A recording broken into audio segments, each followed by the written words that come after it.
दो बड़ी इंटरेस्टिंग खबरें मुझे दिखी और दोनों का ही संबंध हालांकि नेपोटिज्म पर है, तो हम खास तौर पर नजर भी रखते हैं और बात भी करते हैं। तो जी मुझे लगता जी। है कि बात करने का असर कभी-कभी होता है, धीरे-धीरे होता है, क्योंकि नेपोटिज्म एक बहुत बड़ी चीज़ है और जिस तरह से उसने पिछले कुछ बरसों में बॉलीवुड्स में अपनी जड़ें फैला ली, उस और खुद को बहुत मजबूत बना लिया। मगर उसके खिलाफ जो है दर्शक जो है अपना वोट देते रहे हैं। उनकी पसंद-नापसंद जो है थिएटर्स में जब नेपो किड्स की फ़िल्में आई हैं तो वो दिखता है और करण जौहर बहुत ख़ास तौर पर निशाने पर रहे हैं इस मामले में, क्योंकि वही इसके झंडा बरदार माने गए। खुद उन्होंने बिल्कुल। कहा भी कि हाँ भाई, मैं करता हूँ और नेपोटिज़्म को उन्होंने बहुत बढ़ावा दिया है। मगर हाँ। अब एक खबर आज ऐसी आ रही है, मैंने पढ़ा तो मुझे आश्चर्य हुआ कि क्या करण जौहर अब सुधरने लगे हैं मतलब? या कहीं न कहीं ये दबाव है उनके ऊपर दर्शकों का, जो बातें हो रही है कि आप नेपोटिज़्म को बढ़ावा दे रहे हैं। खबर ये आ रही है कि करण जौहर और उनका धर्मा प्रोडक्शंस जो है, उसने 500 लोगों का, बच्चों का टैलेंट हंट जैसा कुछ किया। हालाँकि इसकी कोई खबर आई नहीं कि कहीं वो गए हों, मगर खे ये है कि 500 आर्टिस्टों में से, यंग आर्टिस्टों में से एक लड़का और एक लड़की चुने गए हैं, जिसका ऑफ़िशियल अनाउंसमेंट अभी होना है। और करण जौहर पूरी तरह से 2 आउटसाइडर्स को लाकर अब बॉलीवुड में लॉन्च करने जा रहे हैं। धर्मा की फ़िल्मों से उनको लॉन्च किया जाएगा। ये खबर आ रही है। तो मुझे यही लगा, मैंने इसको दोनों तरीके से देखा, या तो कहीं वो दबाव महसूस कर रहे हैं, हर बार उन्हें जवाब देना पड़ता है नेपोटिज़्म को लेके। तो वो अब बताना चाहते हैं कि देखिए भाई, ऐसा नहीं है कि मैंने सिर्फ़ नेपो किड्स को लॉन्च किया, मैं बाहर के जो फ्रेश चेहरे हैं उनको भी लॉन्च कर रहा हूँ। इधर वो राघव जुयाल का, लक्ष्य लालवानी का बहुत नाम लेते रहे अपने इंटरव्यूज़ में। कार्तिक जी। आर्यन को भी उनको अपने बैनर में लेके आना पड़ा है।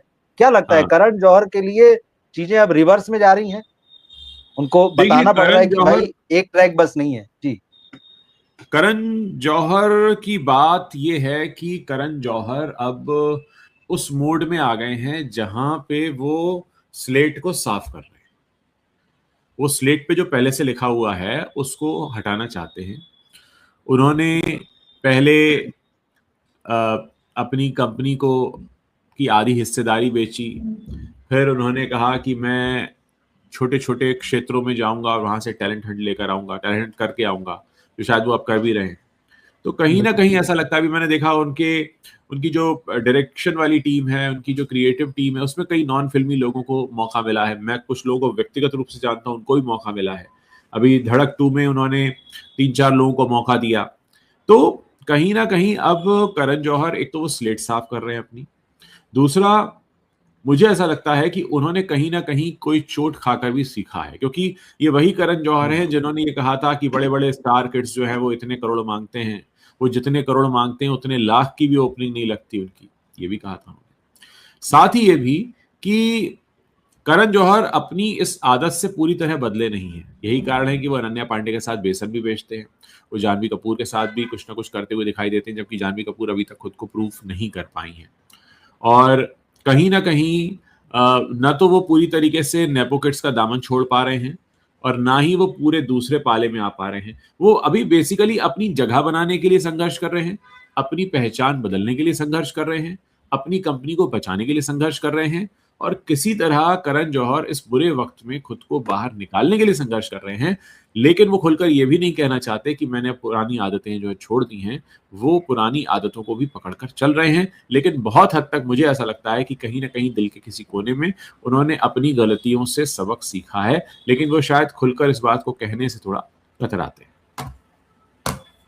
हाँ, ये बात तो है कि कहीं न कहीं यही देखिए, यही होती जनता की आवाज़, जिसको बोलते हैं ना कि कई बार ये लोग पूरी बेशर्मी से डिनाई करते हैं, लेकिन आपको कहीं न कहीं उसका नतीजा, जैसे कि करण जौहर का ही हमारे सामने सबसे बड़ा है कि भाई उनको अपनी कंपनी आधी बेच देनी पड़ी। जी। और एक और ख़ास चीज़ आपने कहा कि भाई कहीं न कहीं वो अब बचाना भी चाहते हैं खुद को।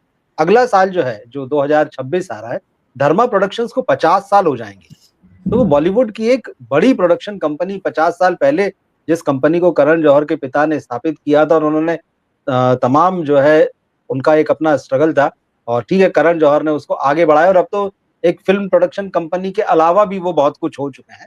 ओटीटी के लिए जी। बनाते हैं, डिस्ट्रीब्यूशन नेटवर्क उनका बहुत बढ़िया है। ख़ास तौर जी। पर साउथ से और रीजनल वाह! लैंग्वेज की कई फ़िल्मों को वो वर्ल्ड वाइड डिस्ट्रीब्यूट भी करते हैं। तो उन्होंने एक बिज़नेसमैन के रूप में तो अपनी कंपनी को बना लिया और खूब अच्छे से एस्टेब्लिश किया। लेकिन ये जो बीच में उनका जो नेपो किड्स के लिए जो मोह पैदा हो गया था, जो स्टूडेंट ऑफ द ईयर से हमको दिखाई पड़ा था 2012 से, और फिर जिस तरह से वो आलिया भट्ट को प्रमोट करते रहे, उन्होंने वरुण धवन को भी लॉन्च किया, उन्होंने सिद्धार्थ को लॉन्च किया था उसी स्टूडेंट ऑफ द ईयर में, और बाद में भी जैसे आपने अनन्या का नाम लिया है, जानवी कपूर है, तो ये सारा, शनाया को भी वो लॉन्च करने वाले थे, तो जिस फिल्म से वो बंद हो गई और फिर वो दूसरी फिल्म में आई। ये जो नेपो किड्स का के लिए प्यार था वो उनको बहुत भारी पड़ा, और मुझे लगता है कहीं ना कहीं अब उनकी नजर इस बात पे है कि अगला साल जो 50 साल पूरे हो जाएंगे धर्मा प्रोडक्शंस के, तो इसकी इमेज को बदला जाए। हम ऐसा कुछ करें कि उस 50वें बरस में 2 नए चेहरों को लॉन्च करें, और इसी तरह से लक्ष्य लालवानी, कार्तिक आर्यन, राघव जुयाल, कुछ और चेहरे जो जम चुके हैं, इनकी भी कुछ फिल्में लेकर आए, और कहीं ना कहीं इस बात को प्रोजेक्ट करें कि देखिए हम सिर्फ नेपो किड्स को आगे बढ़ाने वाली कंपनी नहीं है, हम नेपोटिज्म को ही सिर्फ सपोर्ट नहीं करते, हम रियल टैलेंट को भी सामने लेकर आते हैं। तो ये देखिए, मुझे लगता है कि आने वाले समय को, साल को ध्यान में रखते हुए कुछ प्लानिंग चल रही है। जब नेपो किड और करण जौहर का नाम साथ में आता है तो ये भी साथ में कहा जाना जरूरी है कि जो 2 नेपो किड उनके थ्रू लॉन्च हो सकते थे या लोगों को लग रहा था, सुहाना खान और आर्यन खान, ये उनके हत्थे नहीं लगे। इन्होंने अपना ये साबुन की बट्टी की तरह फिसल गए उनके हाथ से। तो कहीं ना कहीं लोग जब कहते हैं कि झंडे बरदार हैं ये नेपोटिज्म के, तो ये जो 2 बड़े नेपो किड हैं जिनसे सबसे ज्यादा क्लोज रिश्ता डेफिनेटली होगा करण जौहर का, वो उनके हाथ से कैसे निकले। खैर, हम आगे बढ़ते हैं और आपकी बात पर आते हैं कि किस तरीके से ये पाप धोया जाए। तो देखिए, पाप धोने के भी कई तरीके होते हैं। कुछ लोग पाप धोने के लिए गंगा स्नान कर लेते हैं और सोचते हैं कि हमारे पाप धुल गए, तो ऐसा कुछ होने वाला है नहीं। अगर वाकई पाप धोने हैं तो कुछ सही टैलेंट को सही तरीके से मौके देने होंगे। पर्दे के पीछे करण जौहर ने शुरुआत कर दी है। करण जौहर की जो कोर टीम है वहां पर कुछ ऐसे लोगों को मौका दिया गया है जो टैलेंट के आधार पर है। अब जाहिर है वो मामला पर्दे के पीछे वाला है, तो पर्दे के पीछे वाला है तो पर्दे के पीछे में तो वैसे भी कोई नेपो किड इंटरेस्टेड होता नहीं है, पर्दे के आगे ही इंटरेस्टेड होते हैं, पर्दे पर ही लोग इंटरेस्टेड होते हैं। और आपने जैसे कहा कि राघव का नाम लेते हैं वो या लक्ष्य का नाम लेते हैं, तो कहीं ना कहीं उन्हें अभी खुद को साबित करना है। देखिए, ये जो नेपोटिज्म का टैग उन्होंने एक दिन में नहीं लिया है, एक साल में नहीं लिया है, एक दशक में भी नहीं लिया है। वो जब से आए हैं 95 आप मान लीजिए, क्योंकि जिस वक्त DDLJ आई है उस वक्त वो असिस्टेंट डायरेक्टर, 95 से लेकर और कोविड के पहले तक तो मैं मानकर चलिए कि वो पूरा नेपोटिज्म का झंडा मतलब उठाए हुए थे, यानी 25 साल लगभग उन्होंने नेपोटिज्म का झंडा उठाया है। अभी पिछले 1, 8, 1.5, 2 साल से उन्होंने कुछ ऐसी बयानबाजी की है जिससे ऐसा लग रहा है कि किसी नेपो किड ने उनका दिल तोड़ दिया है। तो इतने 25 सालों का वो जो झंडा वो लेकर चल रहे हैं, वो कोई 2 साल 1 साल में तो धुलने वाला है नहीं। अभी उनको एक लंबा वक्त लगेगा, उन्हें वाकई ये प्रूफ करना पड़ेगा। साथ ही उन्हें ये भी प्रूफ करना पड़ेगा कि आउट ऑफ मजबूरी नहीं है, ये किसी विवशता के कारण नहीं है, ये स्व इच्छा से है। हालांकि करण जौहर अभी भी उस तरह के फिल्म मेकर में शुमार नहीं होते हैं जो किसी अच्छे राइटर को मौका दें या किसी की कहानी को मौका दें। अभी तक उनका नाम वहां नहीं लिखा गया है। तो अगर करण जौहर को अपनी इमेज सुधारनी है तो उनके पास बहुत सारे मौके हैं। अब तो नेशनल अवार्ड भी हाल फिलहाल लेकर आए, जब वो कह रहे थे मैं बड़ा अकेलापन महसूस कर रहा था। कुल मिलाकर अब करण जौहर का वो समय है जहां पर वो ये रियलाइज करें कि करियर आपका एक बहुत लंबा समय करियर का निकल चुका है, और ऐसे में आज वो जहां खड़े हैं, अगर वो कुछ नए लोगों को मौका देते हैं, जेन्युइन नए लोगों को जिन्हें वाकई जो मौका डिजर्व करते हैं। ऐसा नहीं कि मैं घर से बाहर निकला, मुझे 2 न्यू कमर चाहिए थे, आउटसाइडर चाहिए थे, मैं किसी को भी उठा लाया। अब ये जो चर्चा हो रही है कि वो किसी को लेकर आए हैं, टैलेंट हंट करके लाए, भाई हमें नहीं मालूम कि ये गोल्ड मेडलिस्ट का टैलेंट हंट था, सिल्वर मेडलिस्ट का था, या गली नुक्कड़ चौराहे के एक्टर्स का था, या बहुत बड़े मजे हुए रंगमंच के कलाकारों का था। हमें तो कुछ पता ही नहीं है ना कि उन्होंने किन 500 में से, किन 1000 में से 2 लोगों को उठाया। अगर वो ट्रांसपेरेंसी भी होती, क्योंकि वैसे तो करण जौहर अपना पूरा जीवन जो है सोशल मीडिया पर रखते ही रहते हैं अपने मन की हर बात, उनको अगर अकेलापन भी लग रहा है तो वो बोल देते हैं किसी इंटरव्यू में। तो जो व्यक्ति इतना पारदर्शी है, क्या वो व्यक्ति हमें ये भी बताएगा कि उन्होंने ये जो टैलेंट हंट किया ये कहाँ हुआ, किस तरह का टैलेंट आया था, कौन कौन लोग आए थे, किसने अरेंज किया था, किन आधार पर चयन हुआ, और आगे जो मौका मिलेगा वो किस आधार पर मिल रहा है, ये तमाम चीज़ें।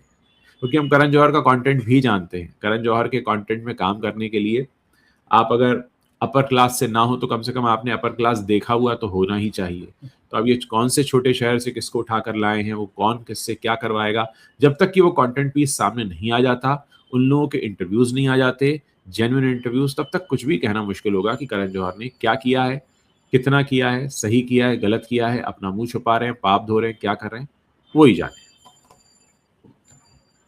पर चलिए, ये तो है कि कुछ उनको किसी भी वजह से, मतलब चाहे उनकी अंतरात्मा जागी हो या बाहर का दबाव महसूस करते हुए उन्हें लग रहा हो कि भाई हाँ अब तो जवाब देना ही पड़ेगा।